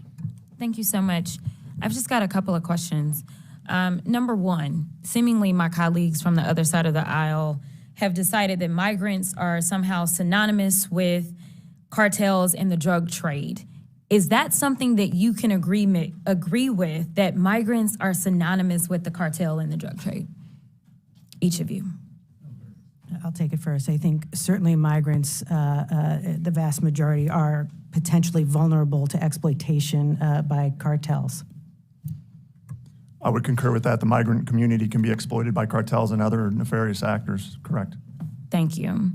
Additionally, we've heard a lot of talk about seemingly open borders under President Biden, and there's almost an insinuation that the cartels are somehow in cahoots with Democrats, and that's the reason that things like, more fentanyl is coming across the border. I would imagine that both of you agree with me that there is no evidence that there is any agreement with the administration to allow for nefarious actors from cartels to get their drugs across the border, correct? I would agree with that. I would agree with that also. Okay, finally, before I move on to Texas, we talked about the fact that you seemingly have implemented a lot of different tools in dealing with cartels. And I think one of the things that my colleagues don't understand is the level of sophistication that these cartels have. Seemingly, they believe if you get more dogs, then that's going to resolve all the issues that we have with the drug trade. Would you agree with me that it is important to employ every single tool that you can find, including technology, because as you do one thing, the cartel advances and they change, and they are basically a moving target at times, because this is what criminal enterprises do? Agree that it is a comprehensive whole of government issue. Technology, canines, our personnel, which are our most valuable resource, all critical tools. Certainly advanced information, partnerships with our other government, law enforcement partners, as well as international partnerships, all play a role. You just mentioned something that really matters a lot to me. You mentioned international partners. For some reason, my colleagues on the other side of the aisle continue to insinuate that immigration is just a U.S. issue. But you'd agree with me that it does take partners being in communication about what's going on and their help in enforcing and making sure that some of these people never even make it to our border, correct? Yes, and certainly agree with Director Salisbury in highlighting, identifying pathways. Yeah, no, essentially, without our foreign relationships, our ability to combat TCOs would be very one-dimensional and domestically based. And certainly HSI's goal is to work with the partners, the foreign partners, make them better, and push these crimes and criminal activities further away from our own borders. Okay, and finally, my colleague from Texas brought up some Texas things. Let's talk about when we get a Republican policy on immigration. We've talked about Governor Abbott, who is a failure on so many accounts in my book, but let's talk about what happened when he decided that he was going to employ his enhanced security tactics. I don't know how many of you remember this. We don't have Fox News on here, but we do have CNN as well as the Texas Tribune and exactly what they said about that. We know that in the midst of the pandemic, we were having supply chain issues. Unfortunately, whatever policy that our Republican governor decided to employ, instead, what it did was it cost us hundreds of millions of dollars and literally rotting food. So my question to you is, I know that you are not policy wonks, and I applaud you for not having to do the policy side of things. But right now, what we're dealing with is one team that is arguing that the borders are somehow open, seemingly because of Democratic policies, regardless as to whether or not they specifically said that. That is what they are insinuating. And it is my understanding that y'all work hard every single day, whether there's a Democrat that is in control or whether there's a Republican. And so my question to you, my final question, has to do with Operation Lone Star and Governor Abbott. If we were to employ similar tactics to what was employed during this time, do you believe that this would be more helpful or less helpful to the U.S. American people? You know, with respect to ports of entry, they're economic engines, and it is really important for us to be able to be effective and efficient in managing the flow of traffic through our ports of entry. And, solutions, that result in impeding commerce can be incredibly challenging for the economy. But we're always working with our partners to find ways to work together to ensure, that we're enforcing, counter narcotics, counter terrorism missions, while at the same time making sure that we're not putting up impediments to that lawful throughput of travel and trade. Thank you so much. Thank you, Mr. Chairman. Mr. Sabatino and Ms. Salisbury, I appreciate you both taking time to be here, and thank you for your dedication to securing America's borders and protecting our communities. This past November, Secretary Mayorkas told me in a hearing on the Homeland Security Committee that he believes our southern border is secure. I've been to the border multiple times, and I can tell you that the Secretary's claim could not be farther from the truth. Over 1 million illegal immigrants have already crossed our southern border this fiscal year, and we are only 5 months in. This worsening national security and humanitarian crisis is unsustainable. A country that can't secure its borders is not a country at all. Mexican cartels and other criminal organizations are taking advantage of President Biden's lack of action. Record amounts of fentanyl is being smuggled across our wide open border and into our communities. Roughly 300 Americans are dying every day of fentanyl overdoses. That's 1 death every 8.5 minutes.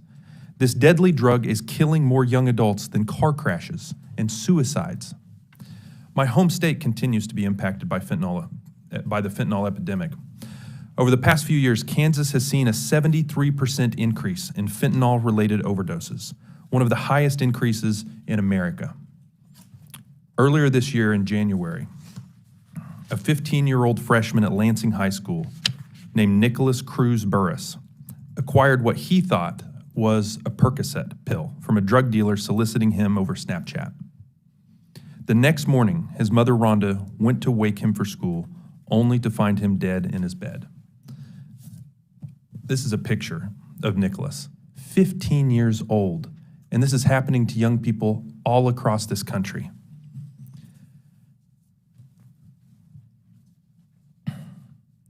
The time for action was yesterday. Our federal government is failing at a core constitutional duty, enforcing commonplace border security and safeguarding our citizens. We can and must do better, and families like that of Nicholas Burris demand it of us. Mr. Sabatino, would you agree that the vast majority of fentanyl coming into this country is being made by precursor chemicals primarily from China, manufactured by drug cartels in Mexico, and then smuggled into the United States, both through and in between ports of entry? That is what we see with about 84% interdicted at ports of entry. Fentanyl has sadly become the leading cause of death for Americans between the ages of 18 and 45. Last year, Customs and Border Patrol seized approximately 14,700 pounds of fentanyl. The DEA considers just 2 milligrams of fentanyl to be potentially a lethal dose. So the work of your agency has likely prevented millions of deaths. I commend you for your collective efforts, but as we've seen, despite the valiant work of CBP, the drug is still flowing into our country. Of the force multipliers at CBP's disposal, is there one you find most effective at combating fentanyl explicitly? Again, we have to leverage integrated tools, but our partnerships and the collaborative approaches to identifying these illicit supply chains is critical. We can't wait for these things to come to our ports of entry. We're not going to seize our way out, interdicting narcotics. We have to develop those partnerships. And again, going back to the great partnership we have with Homeland Security Investigations, and again, establishing a cell to focus on all things fentanyl is a priority for us. Mr. Salisbury, can you please elaborate upon how Homeland Security Investigations acts in concert with Joint Terrorism Task Force, factions within the DOJ and FBI? Yes, thank you for that question. So HSI, as the largest investigative arm of the Department of Homeland Security, partners with the partners with the FBI and the JTTF, the Joint Terrorism Task Force. We are currently, next to the FBI, the largest participating member on the JTTFs of criminal investigators. So we supply information, we utilize our authorities in support of national security investigations to the JTTF, working in concert every day with DOJ and the other partnerships on the JTTF. It's been reported that in 2021, 86% of the FBI's Joint Terrorism Task Force disruptions of terrorist activity were achieved with significant HSI involvement. Can you describe what significant HSI involvement means? Yeah, so going back to HSI's unique authorities and investigative skill sets, you may have national security risks, but it may not be able to be proved. A lot of national security risks may be involved in counterproliferation investigations, export violations, money laundering, all of which HSI excels at. So HSI will employ every investigative priority under its mandate to explore all these criminal organizations and take them apart for whatever criminal activities they may be currently proceeding with. Again, thank you both for being here. I yield back, Mr. Chairman. Okay, all the way from Massachusetts, Mr. Lynch. Thank you, Mr. Chairman. Let me congratulate the chairman and the ranking member for their new responsibilities. And I want to thank the witnesses for their willing to help the committee with its work. Mr. Salisbury and Ms. Sabatino, I, along with Mr. LaTurner and other members on this committee, have gone to the border many, many times, as well as to Guatemala, El Salvador, Honduras, to try to figure out and better understand the push factors and the influence of cartels on what's happening on the border. Because as you've said, Ms. Sabatino, that we don't want to be confronting this at our border. We would like to act behind those countries that are from which a lot of these migrants are coming from. In the past, we've had a good cooperative relationship with those countries, Honduras, Guatemala, El Salvador. Is that still the case today? I know that in the past we've had a special task force in the Guatemalan highlands, which was somewhat of a less governed area, and we had a good special forces team there working in that area on drug interdiction and keeping tabs on the cartels. Is that still going on, or is that? So yes, HSI maintains great relationships in all those countries. We certainly look to develop relationships through the State Department post and host country. We also develop vetted units with the foreign law enforcement officials in order to further our cases. So yes, all those relationships continue to be robust. They're constantly developing, and we're constantly looking at better ways to partner with our foreign partners. Okay. I think with respect to CBP, certainly we support capacity building efforts in a number of different countries, including in South and Central America. We also have deployments of individuals through our container security initiative, in key port locations where they support operations and get to see shipments before they come to the United States. Let me follow up on that. Commissioner Sabatino, you previously testified that nearly 14 million cargo containers arrive at our land ports of entry every year, and those containers are in addition to the millions of pedestrian and passenger vehicles that cross into the United States on an annual basis. Our security at the southern border depends on the resources that we are willing to dedicate to our ports and to your men and women.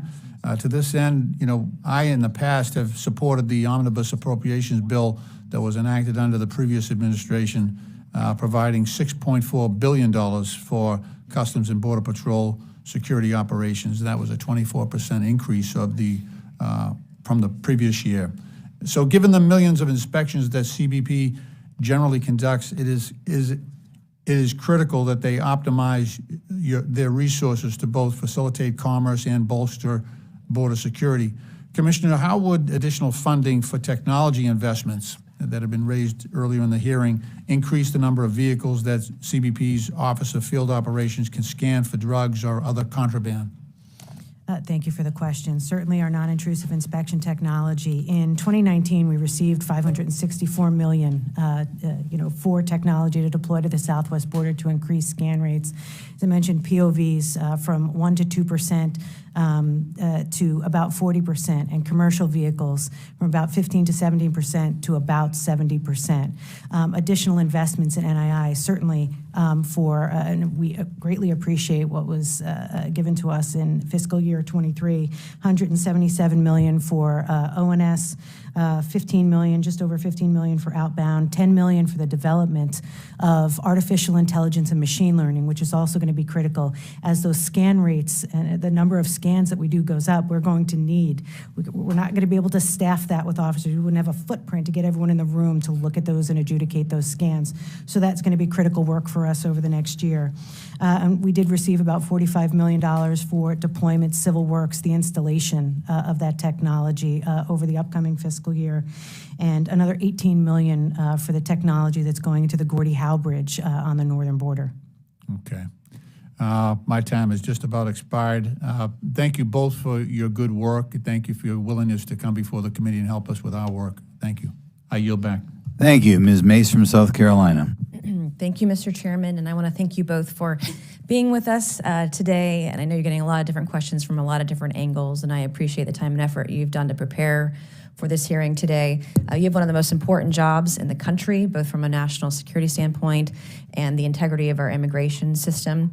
Every town is a border town. I'm from South Carolina, but 2 years ago we had a member of the MS-13 gang in Beaufort County. I don't know what the hell he was doing there.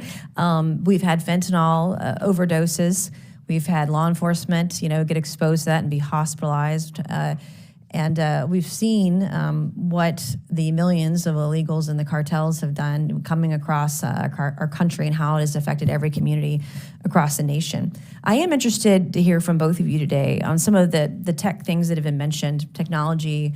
We had a hearing early on in this session about the Border Patrol and technology, and one of the things mentioned was that they have more needs for technology. But I just wanted to ask both of you if you could just speak a little more broadly about the effectiveness of the biometrics technology that you're using. I'd like to hear just a little more about how effective it is in tracking individuals who may, pose a security risk or, coming through ports of entry. Yes, so obviously technology does play a key part of what HSI is trying to do. We're looking to find and identify more leads more efficiently. As we generate investigations, we generate a large volume of information. Some of it's good, some of it's bad. So technology, like data analytics out of our innovation lab, key. They focus agents in the right areas. In reference to biometrics, we found biometrics being very useful, particularly in human smuggling investigations, where, again, the smuggling organizations are focused on bringing in illicit actors, nefarious individuals into the United States. So partnering with the intelligence community and the Department of Defense, yes, biometrics have been a key part. Can I just one question on that, because I only have 5 minutes, but are the biometrics, are they used both on legal citizens coming across the ports of entry and those who are crossing over illegally? Is it both? So from HSI's perspective, we use it on a razor focus if it's focused towards a criminal investigation. So it could be both, depending on the nature and the makeup of the criminal organization we're looking at. Certainly since the implementation of our biometrics facial comparison program, starting back in 2016, we have encountered over 1,700 imposters. Primarily, it was about just over 1,600 of those were identified at our southwest border ports of entry. So we have facial biometrics deployed in our air environment, our maritime environment, cruise passenger, and our pedestrian land border environment. A focus of ours over the next year is going to be to get the right technology in place to incorporate that in the program is Simplified Arrival into the vehicle environment in our land borders, challenged by finding technology that can capture usable images that we can use for the facial biometric matching program. So it really is removing an administrative burden and a part of the streamlined process, at our ports of entry. Take officers away from those administrative burdens, give them the tools that they need and let them do what they do best, which is to talk to people, to determine intent and interview people. And then what are each of your agencies doing and working on to secure security and privacy of biometric data that is collected? What sort of steps are taken to protect that information and data? And certainly going back to the implementation of U.S. Visit back in 2004, we've been taking fingerprints and photographs of in-scope, foreign nationals dating back to that time, certainly with the advantage of facial biometrics. And it really goes back to the 2002 legislation that was passed requiring us to biometric confirm the entry and exit of individuals coming in and out of the United States at our ports of entry.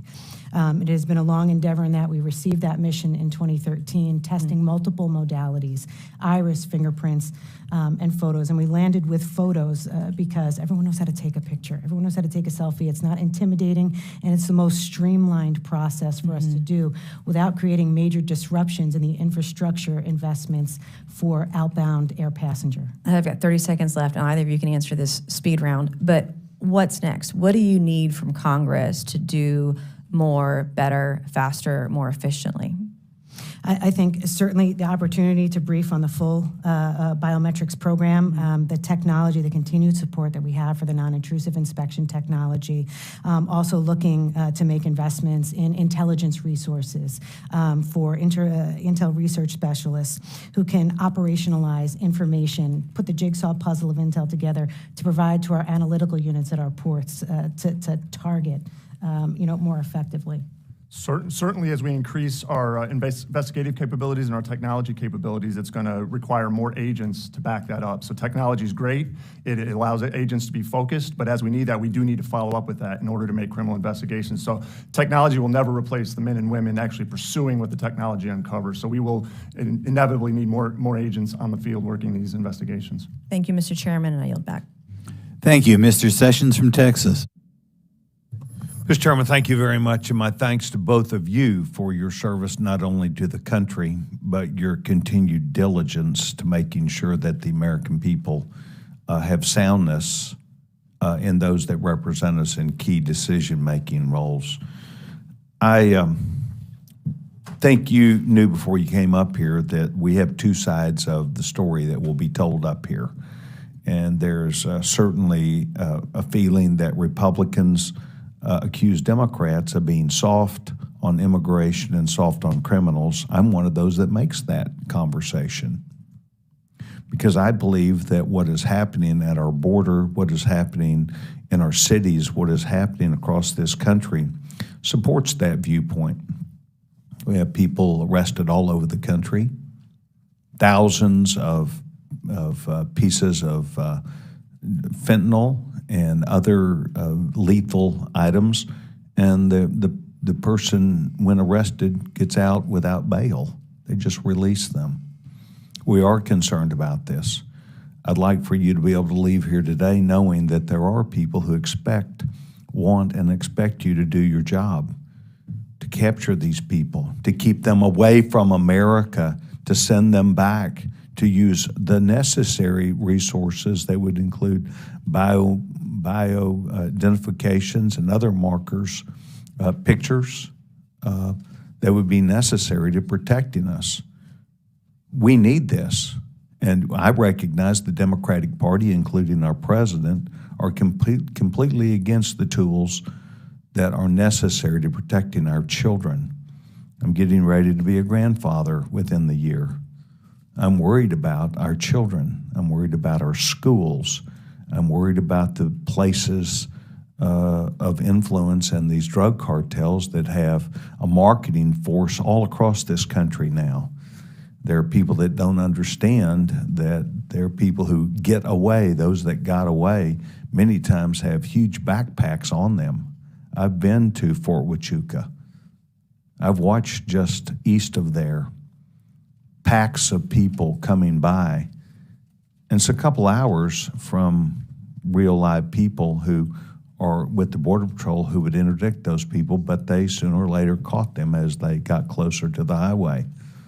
They found backpacks full of drugs. There's a reason why they didn't want to be caught. So I'd like for you, as you leave today, to recognize that we up on the Hill have two sides of the story. And yet we can't get away from the narrative that millions of people are impacted by drug cartels. Their long reach into communities is no longer just the largest cities in this country. They're rural, and they are across many, many, many states. This is a huge problem, and it won't get better because we're allowing not just tens of thousands, but millions of people to come here, and we're inviting them by the President of the United States, by the Secretary of Homeland Security, who refuses to even acknowledge the issue and the problem that we have. Being from Waco, Texas, it's easy for me to look up and to see law enforcement that is diligent about catching people, holding them accountable, judges who will put them in their proper place.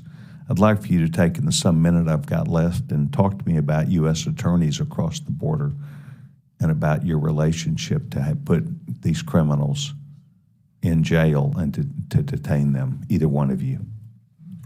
So the U.S. Attorney's Office relationship with HSI is critical. Otherwise, we're investigating and wasting a lot of taxpayer money and energies without getting prosecutions. So our relationships and our priorities seem strong across the board. All our criminal matters that HSI pursues, we have great relationships at DOJ, high-level relationships. Certainly, we have... And the effectiveness of these U.S. attorneys? So the effectiveness of the U.S. attorneys pushing the HSI priorities in the criminal investigations, we have a great relationship, and those investigations are moving forward at over 20,000. You feel it's successful? I feel we need to do more given what we're doing. We always strive to do more. I think the men and women of HSI would recognize that we're doing everything we can, and we want to do more. So, yes, sir. I've seen throughout my career, my father was U.S. Attorney for the Western District of Texas, Chief Judge for the Western District of Texas, and FBI Director for the United States of America. And during that period of time, he, like you, devoted themselves to trying to keep this country safe. I hope you will leave today, dust each other off, and thank each other with a pat on the back for your service to a great nation. Mr. Chairman, I yield back my time. Thank you very much. Thank you very much, Mr. Sessions. And I'm going to call upon Mr. Garcia if he wants to make a closing statement. Thank you very much, Mr. Chairman. Of course, I want to thank our witnesses again today, and I want to highlight something that's been mentioned a few times, and that is that our ports of entry are really engines of commerce and are places where our economy is succeeding in the U.S. because of the work that you're all doing and because of the commerce that's happening across our ports of entry. We also know that if we want to improve the economy, improve our ports of entry, we really got to focus also on a safe and secure process for processing commerce, and I think that's something that we're all obviously interested in on this committee, and clearly both of you are as well. Border security is also about ensuring that our economy is strong and that we're also providing an orderly process. It's something that the administration is working on and something I know that all of us are committed to as well. And while I shouldn't need to remind everyone, just as an important reminder for everyone here, but every single Republican that's a part of this subcommittee actually voted against funding for Custom Border Patrol's efforts at the border just recently. And so there's been a lot of concern about the border, a lot of concern about how we're going to support the work you're all doing. But the Republicans that have been asking you questions today actually all voted against that funding. They also voted against $230 million against technology, against funding to improve operations between our ports of entry. That happened in the appropriations package just recently. They also voted against $60 million for more personnel for CBP and $70 million for non-intrusive inspection technology at the ports of entry. That was also part of the appropriations package. They also voted against $430 million in funding to build out ports of entry with non-invasive inspection technology to detect illegal narcotics and fentanyl coming into our country. So as we hear a lot about taking on fentanyl and supporting all of you, every member of the subcommittee actually voted against all of that. That, of course, was in the Infrastructure Investment and Jobs Act. So I think it's important for us to be serious about border security, and House Democrats are, and I want to thank you again for your testimony. And Mr. Chairman, with that, I yield back. Thank you. I just want to make a few comments on the comments before we leave today. First of all, I'll emphasize one more time, it's been said part of our problem is that it's difficult for people to become citizens legally, and that's why we have a problem at the border. I'll remind people that last year we had 1 million people sworn in as citizens legally, the highest since 2006. I don't think anybody could say it's impossible to become a citizen the old-fashioned legal way. I try not to be a partisan person, but since President Biden has taken office, we've gone from having 20,000 to 238,000 people in a month come across our border, in which some people would say illegally. When you go up by a factor of more than 11 to 1, it's hard not to be incredibly critical of the Biden administration. I think that is also the reason why we have low morale at the border, and when people imply that somehow the Border Patrol are not ordered to do their job, the problem or the frustration for them, and morale is low, and I've been on the border 7 or 8 times, is that when so many Border Patrol agents are processing people asking for asylum and being let in here, they don't have time to guard the border. And that is why I think we have so many people streaming across the border between points of entry, is because the Border Patrol, which should be guarding those areas, is too busy doing paperwork as the result of decisions made by the Biden administration. I'll try to be bipartisan here in my criticisms. I wish President Trump had appointed Steve Miller to be in charge of the border policies earlier. I think he made a big mistake in waiting so long for that to happen. I'll also point out that something's been made of, that most of the fentanyl is found at points of entry. I think one of the reasons, and the Border Patrol will tell you this as well, one of the reasons they get more fentanyl at the points of entry is because they aren't catching it hardly at all between the points of entry, because they're busy doing paperwork. And if they had enough people to guard the other areas, they'd get a lot more fentanyl there as well. I think further evidence of where this administration stands, and I think Representative Biggs did a good job pointing this out, is a halt in, or not a halt, entire halt, but way less deportations than we've had in the past, which shows where the heart of the Biden administration is. Also point out that it's considered an insult to interpose the cartels with immigrants coming here. The vast majority of immigrants who come here off our southwestern border are having to pay the cartels to come here. So in addition to other problems resulting from too many people crossing the southern border, we are enriching the cartels. Every time you're down there, they tell me a Mexican, $5,000, somebody from India, $20,000, but the cartels are getting very enriched with the current policy. I would like to thank you guys for bringing in the dogs. Obviously, I'm a fan of dogs. That's one of the reasons we had these hearings, and hopefully the publicity we got for dogs will result in more dogs being available for you and other agencies in the upcoming budget, and perhaps earlier. I mean, one of the things that frustrates me about this 108,000 people are dying every year of illegal drug overdoses. I don't think this administration or this Congress has done enough. I mean, it's just a number, it's just a statistic, but it's such a huge statistic. I don't think the average American realizes, how great that is. My talking point is it's twice the number of people who died in the Vietnam War over 12 years every year. And if that many people were being died in murders, man, they'd be screaming for doubling the police forces of this country, screaming for more people in prison. But instead, there seems to be a total lack of urgency when so many young people are dying of these illegal drug overdoses. And I hope that in the future, Congress and state legislators don't let their dislike for putting more people in corrections stand in the way of stopping this huge amount of death that we're having from the illegal drugs. Something has been said about our relations with countries in Central America.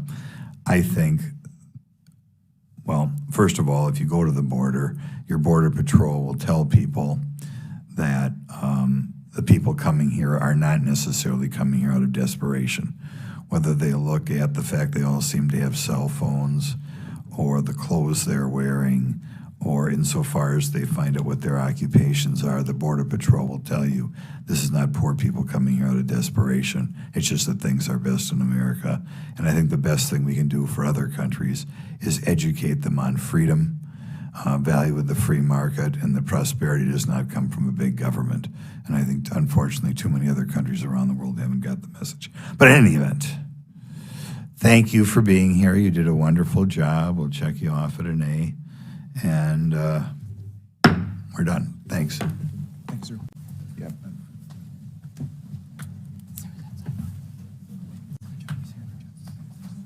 Can I have my pen back, or you want to keep it? Oh, no, you can have keep it. If you need a pen, you can keep it. No. I have a pen.